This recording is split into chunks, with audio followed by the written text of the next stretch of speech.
Olá pessoal, olá ouvintes do podcast Jurídicos Advocacia. Eu sou a advogada Tatiana Casarino e hoje eu vou explicar sobre danos materiais. O que os danos materiais representam para o direito civil?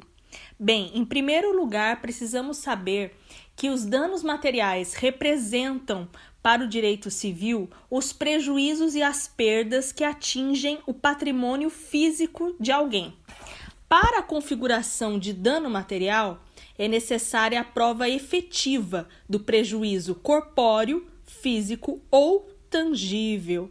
Sendo assim, não tem possibilidade de reparação por dano hipotético ou eventual, porque o foco é o mundo tangível, como o próprio nome já diz, o foco é o mundo material. Quando eu falo de danos materiais, eu estou falando do mundo material, do mundo tangível, corpóreo, físico. Por isso, ele representa prejuízos e perdas que atingem e lesam o patrimônio físico de alguém. Para a observância de um dano material, é necessário que haja uma prova efetiva do prejuízo corpóreo, físico ou tangível. O dano material, ele se difere do dano moral justamente por causa disso. Enquanto o dano moral é uma esfera psíquica, psicológica do indivíduo, como veremos no próximo episódio do podcast, o dano material é a esfera tangível, palpável, corpórea. Para estudar danos materiais, na letra da lei, eu recomendo que você leia os seguintes artigos. Na Constituição Federal, leia o artigo 5º. Os incisos 5 e 10 citam danos materiais.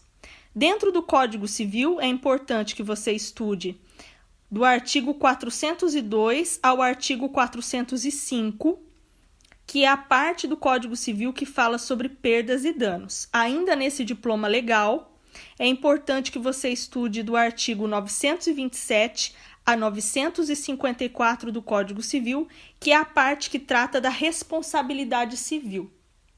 No nosso site, na área exclusiva, eu fiz um texto detalhado com essas fundamentações legais. No meu texto, exclusivo para os assinantes do Jurídicos Advocacia, eu falo sobre doutrina, jurisprudência, fundamentação legal e teoria dos danos materiais. E a minha colega Elisama Romero de Quevedo exibe uma peça processual para ensinar os jovens advogados sobre a parte prática de casos envolvendo danos materiais, que são casos recorrentes na prática advocatícia. Dentro dos danos materiais, nós precisamos saber que o Código Civil divide os danos materiais em danos emergentes e lucros cessantes. Os danos emergentes representam aquilo que foi efetivamente perdido, enquanto os lucros cessantes representam o que a vítima deixou de lucrar a partir do dano material sofrido por ela. Tem muita gente que memoriza esse conceito, mas na hora da prova acaba se esquecendo por nervosismo, ou também advogados que precisam sempre recorrer aos livros para se lembrar desses conceitos. E existe uma técnica que parece óbvia, boba e simples, mas é uma técnica que ajuda na memorização, que é interpretar a palavra. Muitas vezes o conceito está dentro do significado da palavra, da expressão. Por exemplo, danos emergentes. Quando eu digo a palavra emergente, você naturalmente deve associar com emergência. Emergência lembra imediatismo, lembra aquilo que foi danificado de forma direta e que precisa ser reparado de forma imediata. Então, danos emergentes é aquilo que foi efetivamente perdido, é a parte física do patrimônio que foi lesada diretamente, imediatamente. Já lucros cessantes, o que significa essa expressão? Lucros cessantes, aqueles lucros que cessaram, os lucros que acabaram. aquela minha expectativa de lucro que foi frustrada. Lucros que acabaram representam o que a vítima deixou de lucrar. Pode parecer óbvia essa dica, mas interpretar as palavras, o significado das palavras, é uma excelente maneira didática de chegar ao conceito jurídico dessas expressões. Para ilustrar bem a diferença entre danos emergentes e lucros cessantes, eu vou dar o exemplo de uma colisão entre um carro comum e o carro de um taxista. Vamos supor que aconteceu um acidente de trânsito entre um carro qualquer e o carro de um taxista. E nessa colisão, o culpado é o motorista do carro comum e a vítima, o taxista. O taxista, enquanto vítima, sofreu danos materiais de duas formas.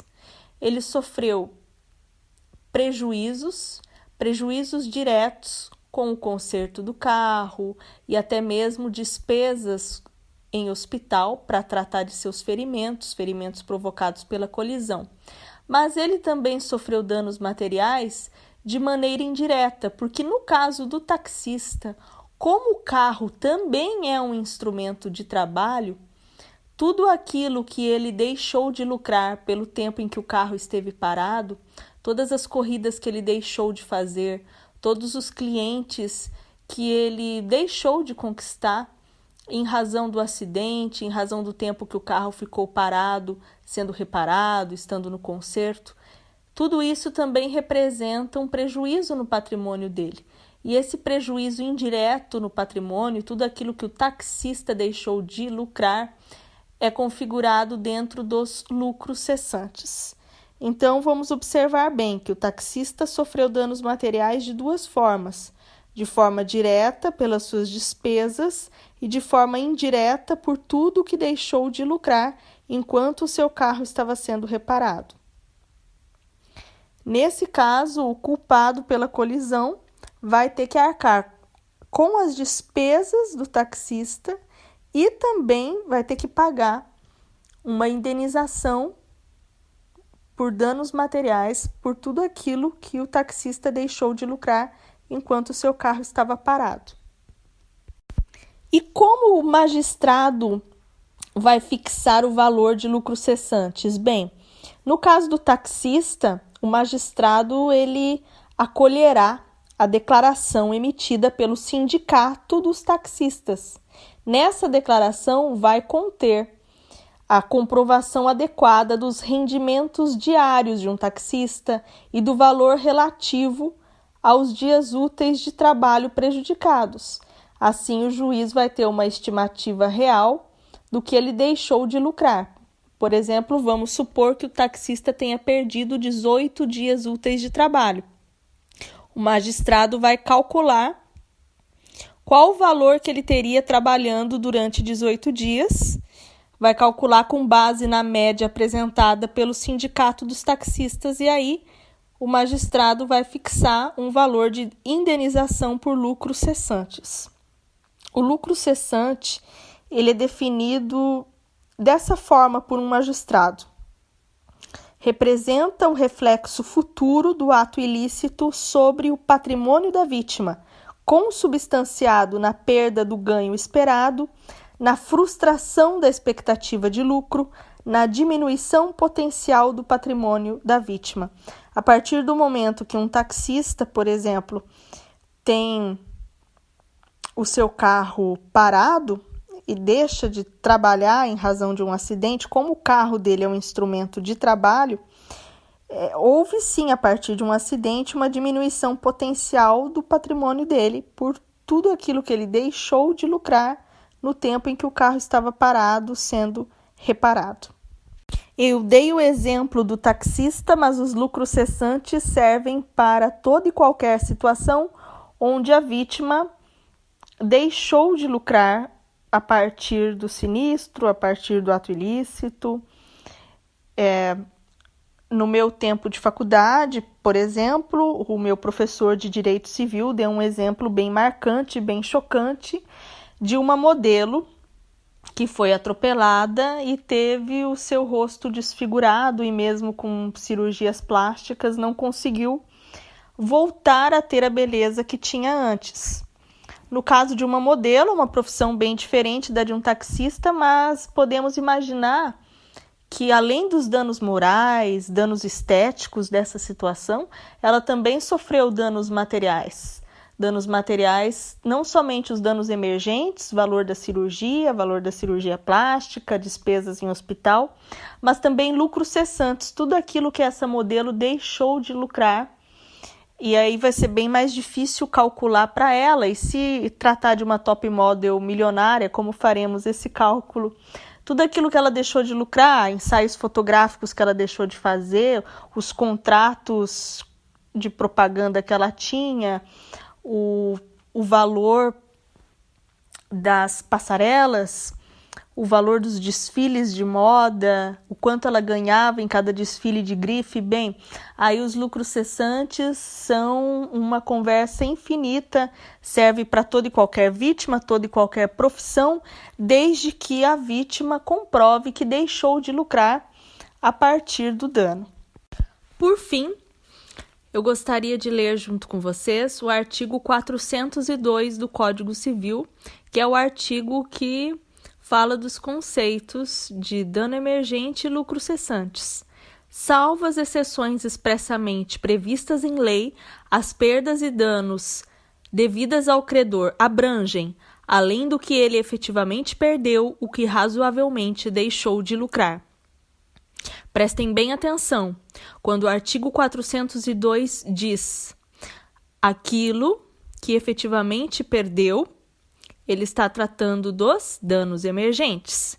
E quando diz o que razoavelmente deixou de lucrar, faz referência aos lucros cessantes. Duas súmulas do STJ são super importantes para nós. A súmula 37, que diz: são cumuláveis as indenizações por dano material e dano moral oriundos do mesmo fato. E a súmula 387, que diz: é lícita a acumulação das indenizações de dano estético e dano moral. Sobre dano moral, eu falarei no próximo episódio do podcast Jurídicos e Advocacia. Para você que escutou até aqui, muito obrigada. Confira o nosso site www.juridicosadvocacia.com.br. Um grande abraço e até a próxima!